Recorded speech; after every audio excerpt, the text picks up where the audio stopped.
Hello everyone, this video is about Eisenmenger syndrome. Eisenmenger syndrome is seen in either an atrial septal defect, ventricular septal defect, or a patent ductus arteriosus. In ASD, there is a communication between the right and left atria. In VSD, there is a communication between the right and left ventricle. And in PDA, there is a communication between the aorta and the pulmonary artery. Because of the connection, shunts are formed between the two sides of the heart.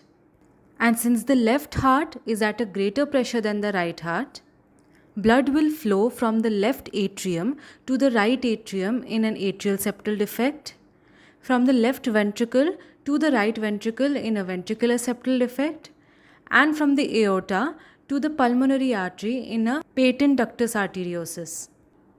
Due to the shunt, pulmonary blood flow increases. This leads to pulmonary remodeling and pulmonary hypertension. Due to the increased pulmonary resistance, right ventricle will have to contract with a greater pressure, and right ventricular pressure increases.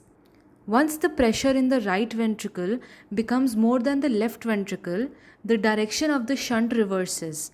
That is, blood starts to flow from the right ventricle to the left ventricle instead.